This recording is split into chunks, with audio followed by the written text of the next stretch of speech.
خانمە ئەکتەر و سەماکاری هندی و داکۆکیکار لە مافی ئاژەڵان ئامالە ئاکێنینی دەڵێت بیرکردنەوەی ڕخنەگرانە و زیرەکی خۆرسکانە کلیلی داهێنانە. لە واشنگتن دیسیەوە سڵاوی ستافی زایاڵەی داهێنانتان لێبێت.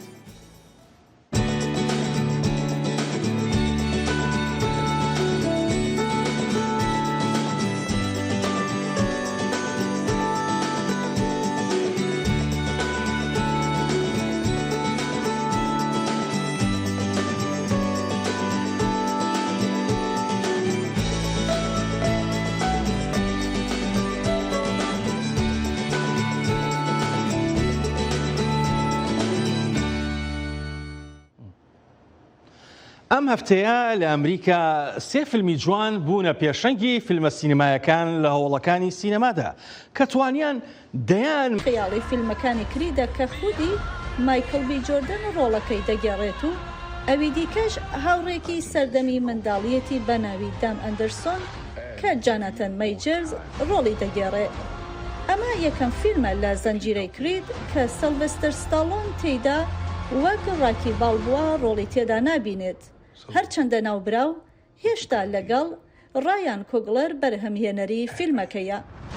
ئەم فیلمە هەروەها گرانترین فیلمی کریدا کە بوجەی بەرهەمهێنانەکەی 75 میلیۆن دۆلار بووە. لە کاتێکدا ڕۆژنامەنووسە و ئەزمونێکی بەرفراوانی هەیە لە بواری ڕۆژنامەگەری چاپ و رادیۆ و تەلەڤیزۆندا. فۆتۆگرافی و فیلمسازی دۆکۆمنتاری بەشێک بووە لە کارەکانی. لە ساڵی 2015ەوە کاری فۆتۆگرافەری دەکات. وێنەی جوانی و دژبەیەک و لێکچوون و جیاوازی ژیان لەسەر شەقامەکان لە چاوی کامێرەکەیەوە دەبنە چیرۆکی نەوتراو. ئەو بە پاشخانێکی ڕۆژنامەگەری و فیلمسازیەوە کاریان لەسەر دەکات. فۆتۆگرافی دیدگایەکی ناوازەی ئەوە بۆ جیهان و کۆمەلگا وا دەکات بە شێوەیەکی تایبەت کارلێک لەگەڵ ژینگەدا بکات. ئێستاش سەرهەنگ حارس میوانی زایاڵی داهێنانە. سەرهەنگ ئەم کاتت باش. کاتۆ باش ئاسمەجان. زۆر سپاس. سەرهەنگ زۆر دەمێکە ڕوبەڕوو یەکترمان نبینیوەتەوە. زۆر خۆشحاڵم. منیش هەروە خۆشحاڵم. زۆر سپاس. هەڵبەت سەرهەنگ حەزەکەم لە دوایەمین کاری ئەو دەست پێ بکەم. هەڵبەت ئیشێکی گرنگتان هەبوو پێکەوە گروپێکی فۆتۆگرافەری بە شێواز و ستایڵی زۆر جیاواز پێکەوە هەمووتانی کۆ کردەوە لە بەریتانیا توانیتان نمایشێکی جوان بکەن. ئەم نمایشە چۆن توانیتان پێکەوە ئاوا کۆ بنەوە کە زۆر جار زەحمەتە لە کارێکی هونەریە یان لە کارێکی ڕۆژنامەگەریە بە تایبەتی لە ئەوروپا گروپێکی فۆتۆگرافەری بتوانێت پێکەوە بە ستایڵی جیاوازیش پێکەوە کۆ ببنەوە یان شتێک هەبێ کۆیان کاتەوە؟ ڕاستە لە بیرۆکەی پێشانگاکەوە بوو کە ئێمە چەند کەسێکین هەمومان لە ڕێگەی فۆتۆگرافیەوە توانیمانە بۆ ماوەیەکی درێژ چەند ساڵێکە وەکو هاوڕێ و هەمووکو هاوڵ یەکتر بمێنینەوە. هەروە گوتم لە 2015 پێشەوەشەوە کە دەستمان کرۆ فۆتۆگرافی بەردەوام گروپێکمان هەیە ئێمە لە لەندەن و جارجارە چین بۆ وڵاتانی تیژ بە تایبەت بۆ وێنەگرتن. لەبەرەوەی ئەوە پێکوی کۆکردێتەوە بیرمان لەوە کردەوە کە هەر ئەم بیرۆکەیە بکەینە هەوێنی پێشانگاکە فکرەکەەوە بوو کە ئێماڵین ڕنگ کۆمانەکاتەوە یان فۆتۆگرافی کۆمانەکاتەوە با ستایڵەکانیشمان جیاواز بن با شوێنەکانی ئەو شوێنانی کە لێژن جیاواز بن با گۆشەنیگاکان و دنیابینیشمان جیاواز بێ. ئەمە بوو فکری ئیشەکە. ئەوەی کە کرمان پێشانگاکە بوو کە لە 5 هونەرمەند پێکات بوو من خۆم دکتۆرە بوارفەتاح، ساڵمامە خەلانی، دەروون قەرەداغی و ڕەوەن جەواد.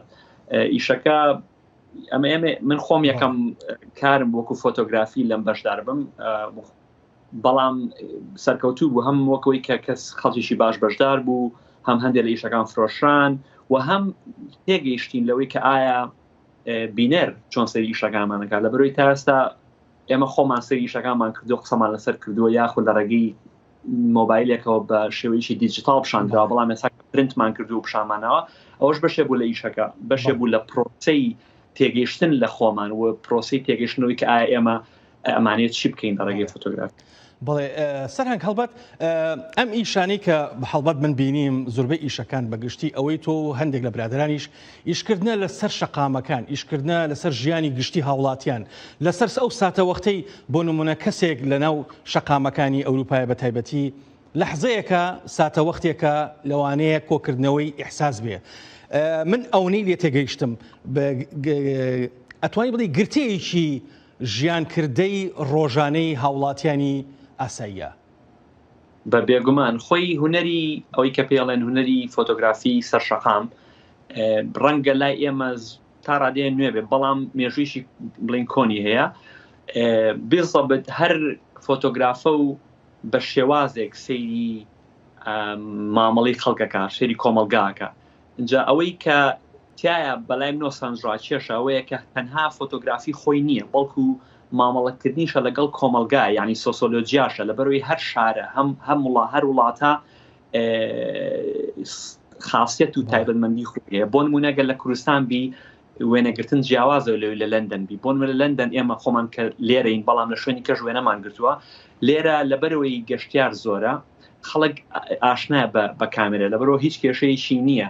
زۆر سپاس بۆ کاتێ پێت بەخشین سەرنگ حارس، هەر بژین. سپاس بۆ تۆش بۆ کاتەکەت، هەر بژین. دەنگی ئەمریکا، سەرچاوەی متمانە پێکراوی هەواڵ و زانیاری.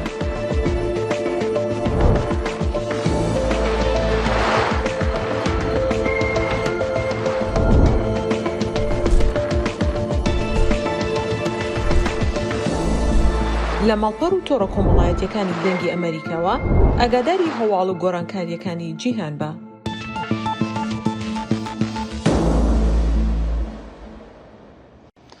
پەیمانگەی کوردی واشنتن فیلمێکی ناوازەی سینەماییان پێشکەشی هەواداران کرد.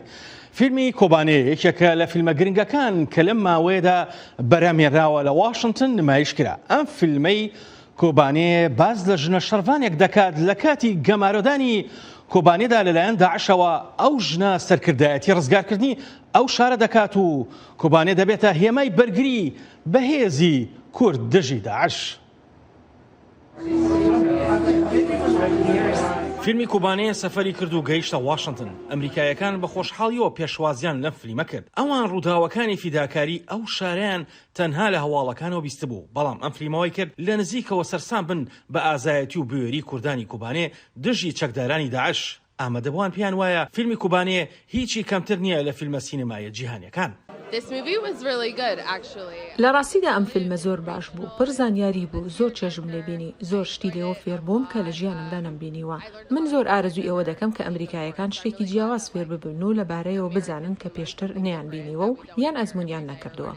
ئەم فیلمە لەسەر بنەمای چیرۆکێکی ڕاستەقینە کە ئیلهامی لە نیشتمان پەروەریەوە وەرگرتووە لە پێناو بەرەنگاربوونەوەی هێزە شەڕانگێز و توندڕەوەکانی داعش. کچە شەڕوانێکی کورد سەرکردایەتی هاوڕێکانی دەکات بۆ پاراستنی شارەکان لە مەترسی داعش. زۆر گرنگ بۆ بینینی ئەوەی کە هەمووان ژیانی خۆیان دەخەنە مەترسیەوە لە پێناو شەڕکردن بۆ ژیان و ژیاندۆستی بۆ ئەوەی بەرەنگاری داعش ببنەوە و ڕێگر بن لەوەی کە ژیان و هەموو شتێکیان لێ زەوت بکرێت. پەیمانگەی واشنتن لە ئەمریکا ئەم چالاکی ساز کردووە، هاوکات چەندین چالاکی دیکەیان لە ئەمریکا ساز کردووە. ئامادەکارانی ئەم چالاکیە باسی گرنگی پەخشکردنی ئەم فیلمە سینەماییە کوردیە دەکەن. سەدوودی کورد لە واشنتن بە هاوکاری سنتەری کوردی فستیڤالی کوردی لە نیویۆرک توانین بە نمایشکردنی ئەم فیلمە بەڕاستی پرسیارەکەوەیە بۆ کۆبانی، یعنی هەمومان لە بیرمانە کۆبانی کە بۆ سمبۆلێک و تێشکانی درەنترین هێزی تیرۆریستی لەسەر جیهاندا و ئەو تێشکاندنی ئەو گروپە تیرۆریستی لەسەر دەستی کورد و لەسەر دەستی ئافرەت و پیاوی کورد بووە لەگەڵ کەمینەکانی تر. ئەوان باز لە سەختی وەناکردنی ئەو بەرخودانە گەورەی شەڕوانان و هاوڵاتیانی کوبانێ دەکەن دژی داعش لە فیلمێکی سینەماییدا. ئەم فیلمە دەتگەڕێنێتەوە بۆ ئەو کاتەی شەڕەکە، ئەو کاتەی لە پێناو کۆبانێدا دەجەنگان. بەڕاستی زۆر سەختە وێنای ئەوە بکەیت کە ئەوان چۆن شەڕیان کردووە لە پێناو کۆبانێدا. زۆر بە ئازارە کە دەبینیت گەنجەکان دژی چەکدارانی داعش شەڕ دەکەن، بەڵام دوای ڕزگارکردنی کوبانێ لەلایەن شەرەڤانانەوە هاوپەیمانان بەڕابەرایەتی ئەمریکا پشتیوانیان دەکەن. زۆرێک لە شرۆڤەکاران لە جیهاندا دەڵێن شەڕی کۆبانێ سمبڵێکی گرنگی بەرەنگاربوونەوەی تیرۆر بوو بۆ جیهان. عینێ ئەو فیلم ژیانێک و گەلێ كوباني جانكر عيني راستي وهات برخداني قلنا برخداني يبقى ويبقى برخداني قال كوباني تباهية برخداني قال من شاربرشي كردستاني مديت لأو فيلم شاربرشي كردستاني هنا لە ڕاستیدا دەرهێنەری فیلمەکە ئوزلەم یەشار و سینارۆنووس میدادۆس چاوپێکوتنیان لەگەڵ سەدان شاد حاڵ و شەڕباندا کردووە بۆ نووسینەوەی ئەو سینارۆیە. دەڵێن فیلمەکە لەسەر بنەمای چیرۆکی ڕاستەقینەی ڕزگاربووان دروست کراوە.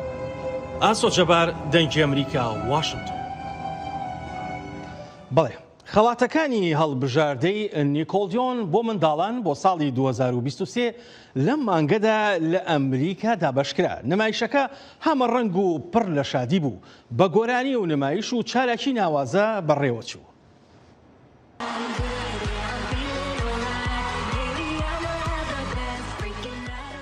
بێبی ڕێکاسا بە نمایشی ئام گود بلو سەرەتای نمایشەکەی ڕازاندەوە. ماکارتی لە ناو گیراوە سەوزەکەدا هاتە دەرەوە و براوەی ئەستێرەی دڵخواز و خۆشەویستی لە بواری کۆمەڵایەتیدا بێلا پۆرچی ڕاگەیاند.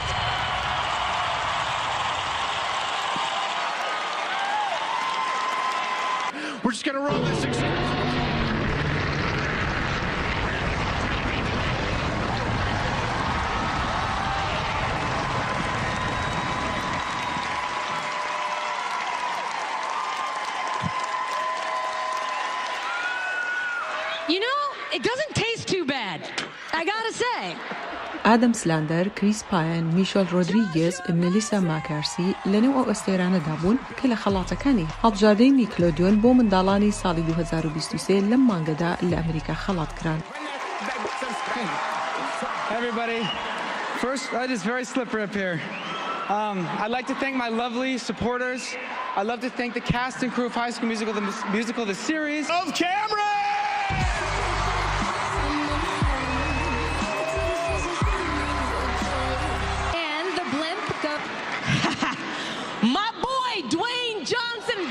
سێسێز ڕۆگن و هاو ئەستێرەکانی لە سەرشانەوە بەشداری کرد لە تینەیج مۆنتانینجا تێرتڵدا کە پێکهاتبوون لە میکا ئابی، نیکۆلاس کانتو، برادینون و شامۆن براون جونۆر. ئابی لە درێژی قسەکانیدا جێنی ئۆرتاگای وەک براوەی ئەستێرەی تەلەڤیزیۆنی دڵخواز و خۆشەویست always being nice to me, you guys for letting me do all these movies and watching them and having a good time, and that's what we always wanted you to do. And thank you to Nickelodeon for being so cool to me all these years. Thanks to my family because I love you so much. Thanks to and most of all, thank you for not sliming me tonight because I can't stand that stuff. Again.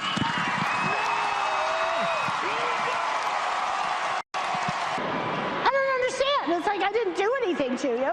You know what? Villains never learn. Don't do the crime if you can't do the slime. Yes.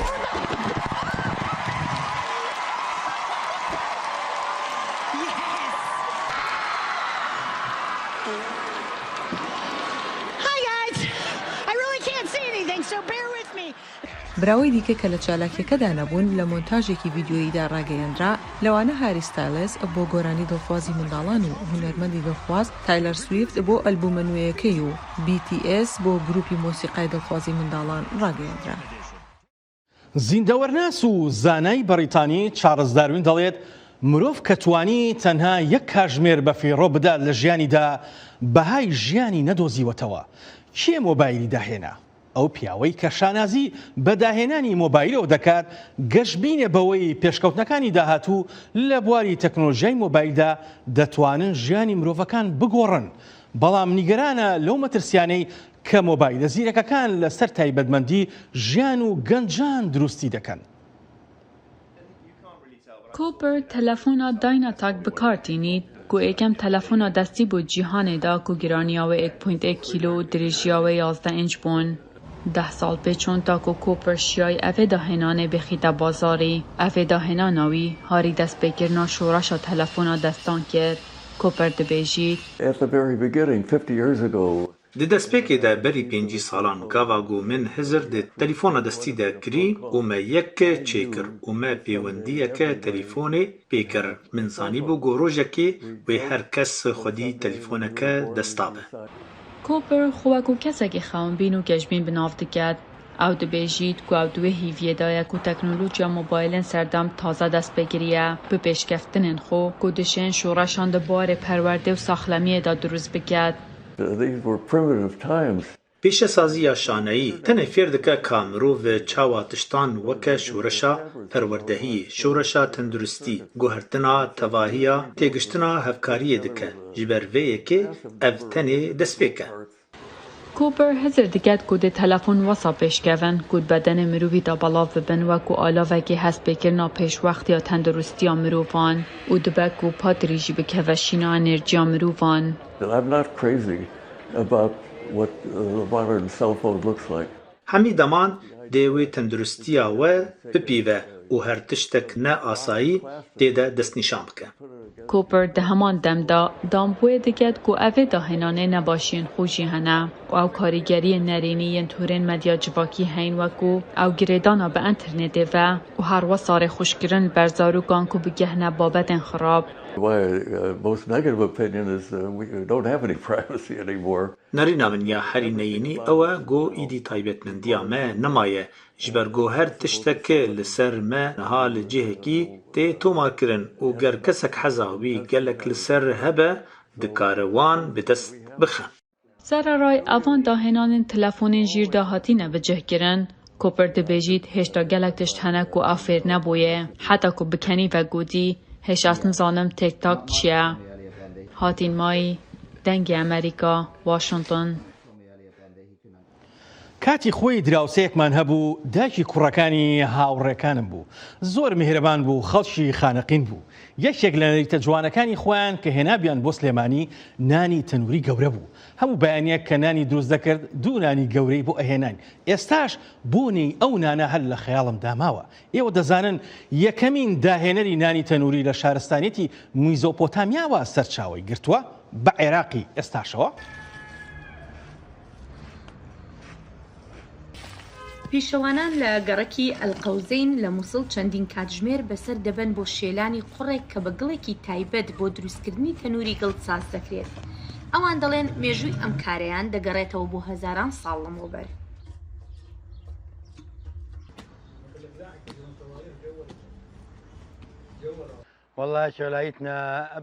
ئەمە پیشەی ئێمە لە سەردەمی دایک و باوک و باپیرانمانەوە مێژۆکەی دەگەڕێتەوە بۆ هەزاران ساڵ کە باو باپیرانمان پێشتر کاریان لە پیشێدا کردووە پێشتر مامەکانم ئەم کاریان کردو باوکمیان فێر کردووە خوا ڕۆحیان شاد کات ئەو پیشەی فێرکردم و هەر لەو کاتەشەوە بەردەوامی لەم کارە.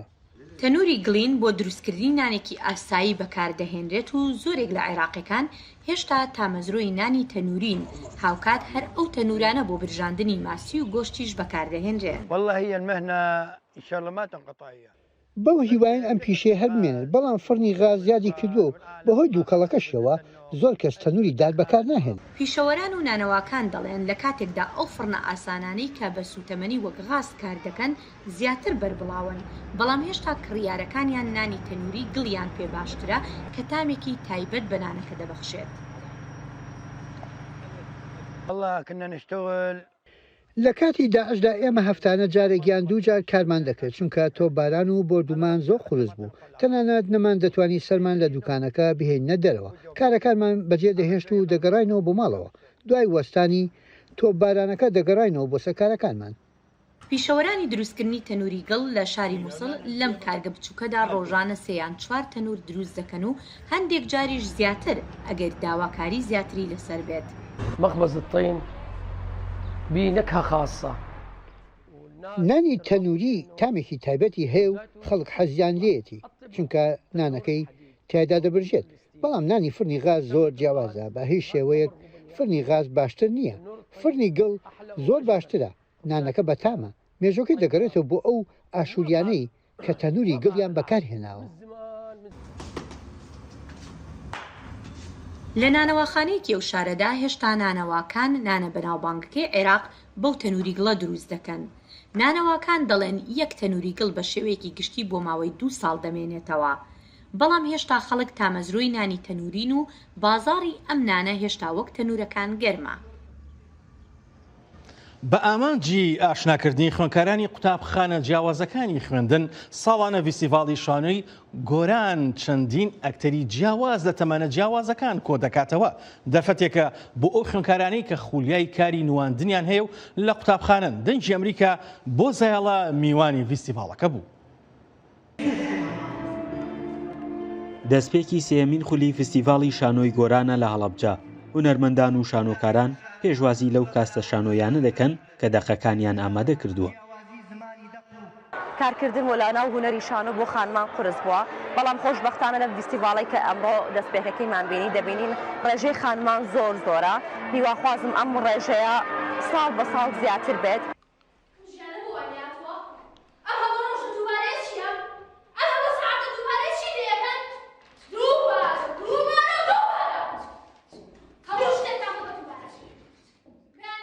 شازدە قوتابخانەی کوڕان و کچان لە هەڵەبجە بەشداریان کردووە لە پەیمانگای هونەرە جوانەکانی هەڵەبجە و ئامادەی شەیدانی کیمیابارانی هەڵەبجە ڕۆژانە لە چەند کاتێکی جیادا بەرهەمەکانی خۆیان نمایش دەکەن. شانۆکەی مەباسی کچێک ئەکات کە وێنە بکێشێت سەما بکات بەڵام ماڵەوە ڕێگرنی شانۆکەی باسێکە لەوە کەیتر پەیامێک بگەێنین بە خێزانەکان کە ڕێگری لە کچەکانیان نەکەن لە دەرخستنی توانەکانیان. لێژنەیەکی هەڵسەنگاندن کە لە ژمارەیەک دەرهێنەر و هونەرمەند پێگاتووە بینەری سەرجەم دەقەشانۆیەکان دەبن و باشترینیان لە کۆتاییدا دیاری دەکەن.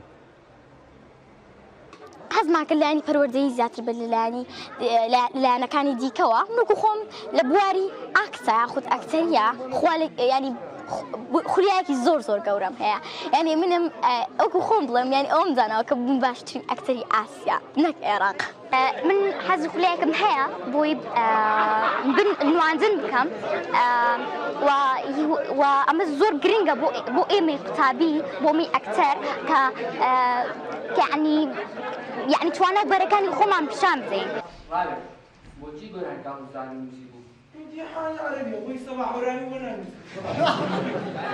بەشداربوانی دەقە شانۆیەکان چاویان لەوەیە لە داهاتوودا پەرە بەو خولیایەن بدەن کە بۆ شانۆ هەیەە.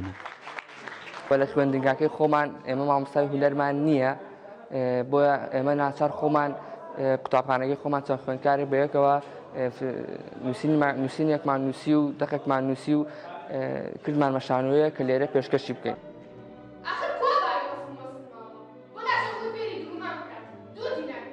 ساڵانە لە ڕێگەی ئەم فیستیڤاڵەوە چەندین هونەرمەند لە بواری شانۆ دەردەکەون دەبنە جێگەی سەرنجی دەرهێنەران و دواتریش پەرە بە بوارەکانی خۆیان دەدەن. لە کۆتایی فیستیڤاڵیش باشترین دەق و باشترین ئەکتەری کوڕ و کچ دیاری دەکرێت. فەرحان هەورامانی، دەنگی ئەمریکا، هەڵەبجە. پاش کارە ساتە ناخەژێنەکەی بوو مەلەرزەکەی تورکیا کە بۆ هۆی گیانە دەستدانی زیاتر لە 50,000 هاوڵاتی زیندوماوان سەرقاڵی ئەوەن بتوانن ژیانی خۆیان ئاسایی بکەنەوە. ئەنتیک فرۆشێک پاش وێرانبوونی ماڵ و دوکانەکەی لەسەر شەقامەکان ئەنتیکەکانی دەفرۆشێت. زۆربەی دوکانەکان داخراون لە هاتایی کە بەهۆی بوومەلەرزەکەەوە زیانێکی زۆری پێگەیشتووە. بەڵام محەممەد سەرکان سێنجان بازرگانێکی شتومەکی ئەنتیک بڕیاریدا لە شوێنی خۆیدا بمێنێتەوە و کەلوپەلەکانی لەسەر شەقامەکان دابنێتەوە و مۆسیقا بۆ ڕێبواران بژەنێت هەروەکو جاران ئەو کارەی پێشتر دەکرد بەر لەوەی بوومەلەرزەکە لەو شوێنە بدات. لە شارێکدا کە ژیان وەستاوە سنجین تەمەن 50 ساڵ کە هاوڕێ و دراوسەکانی لە نێو زیاتر لە 50,000 کەسدا کوژران لە کارەساتەکەدا دانانی شتومەکەکانی وەک هەمیشە ڕێگایەکە بۆ گەڕانەوە بەرەو نمچە ژیانی ئاسایی. ژیان بەردەوامە ئێمە کارەبامان نەبوو بەڵام ئێستا ئەوە 2 ڕۆژە هەمانە بۆیە گەڕامەوە بۆ ژیانی ئاسایی خۆم دەستم کرد بە ژەنینی مۆسیقا بۆ ئەوەی وەک پاڵنەرێک بێت تا خەڵکی بتوان بگەڕێنەوە بۆ ژیانی ئاسایی خۆیان.